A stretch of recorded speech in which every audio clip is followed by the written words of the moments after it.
Hey y'all, it's your favorite Armadillo here, and as a trading card collector for the UniVersus game, I always welcome expansions, even if I'm not the biggest fan of the series that's added to the game.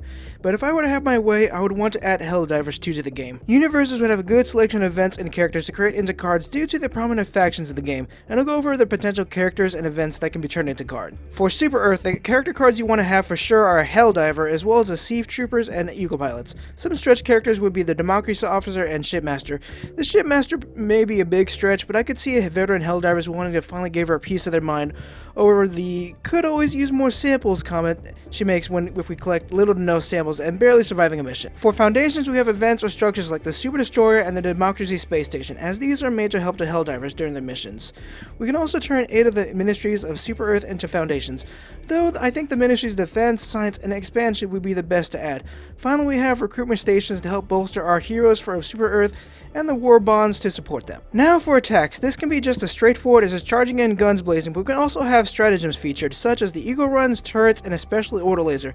In my opinion, if the Orbital becomes a card, I can see that being very powerful, as the stratagem has saved my hide countless times, especially on Cybersand or when desperately trying to evacuate. As for action cards, this won't apply to all factions, as everyone can call in reinforcements, so add that to the universal category. Other actions that are exclusive to Super Earth's heroes would be extraction, activating the radar station, uploading escape pod data, and activating siege weaponry. Finally, the assets for Super Earth, and oh boy do they have a plethora of assets, as you have plenty of primary weapons ranging from assault rifles to energy weapons like the sickle, not to mention the support weapons such as the machine gun, grenade launcher, and railgun, and the best of all of them, the one true flag, as well as armor sets. You can switch between light, normal, and heavy that give trade-offs with defense and agility depending on what set you go with. Alongside that, we could get some armor passives that will help the Helldiver and their allies. With Super Earth covered to the best of my abilities and desires, it's now time to move on to the enemies of managed democracy and go over the other factions in humanity's galaxy. Next up is our favorite mechanical socialist, the Automaton, the machine and cyborgs that gave us major grief in Malevolent Creek and gave us hell on Cyberstan. Now for the characters that would represent this leftist faction would be the Hulk, Devastator, Berserker, and Factor Strider. We can also include the newly added enemies from the Cyberstan campaign, the Cyborg and Vox engine. For their foundations, the Fabricators would be a good place to start. Mega Factories would also be an excellent foundation card to help out your Automaton deck. And the bioprocessors would be a messed up card to add, and I would love to get my hands on them. Now, the one I could potentially see being the most troublesome and could be used as an asset card instead would be the Detector and Stratagem Towers, as in-game, should the Detector catch you, they'll constantly call reinforcements, while the Stratagem Tower will block stratagems from being used.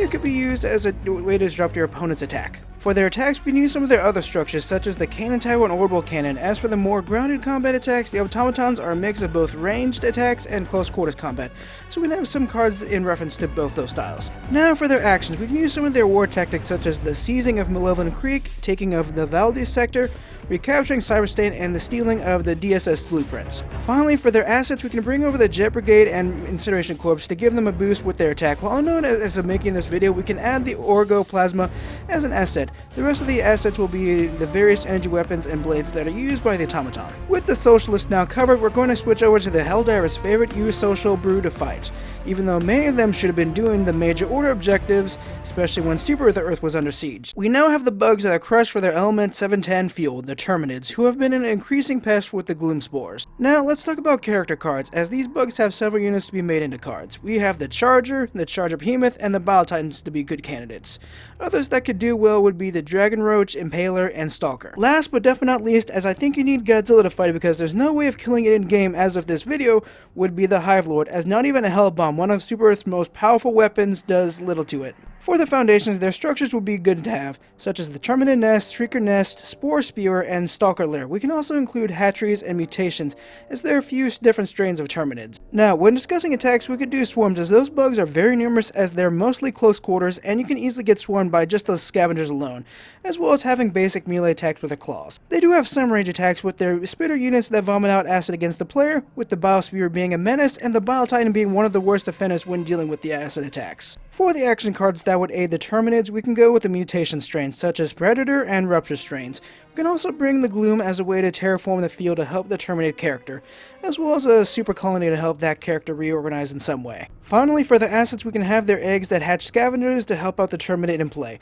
We can then have one of the Super Earth's greatest failures with the Terminid control system, as it saw initial success only for the surviving bugs to resist it and become even stronger.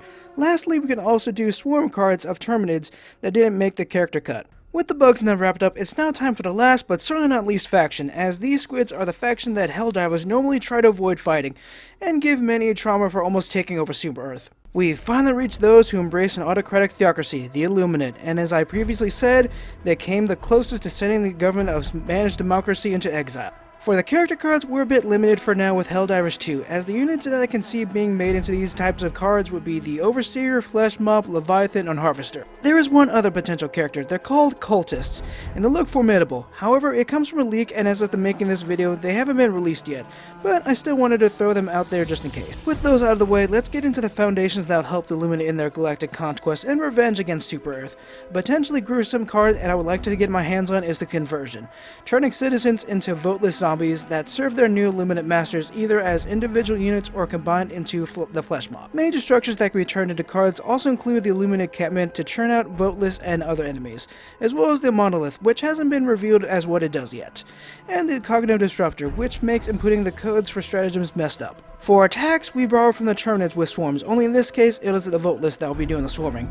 We also have two structures that can do some damage, and those would be the Gazer and especially the Lightning Spire, because if you don't have the proper armor, it'll one-shot you, and I can see that card being annoying to deal with. For the more grounded attacks, we have the Stingray, Strafing Runs, and getting mauled by voteless, and getting attacked by the Overseer staff. With actions, we could have Watcher scouting parties, as they're the only ones that can call reinforcements. We also have Emergence from the Meridian Black Hole, Invasion of the Super Earth, and an alternate scenario where Super Earth gets conquered. Ending things off with the assets, we have the Dark Fluid to help cloak the Illuminates and can create black holes, Stingray to provide air support, and Overship to provide unit support.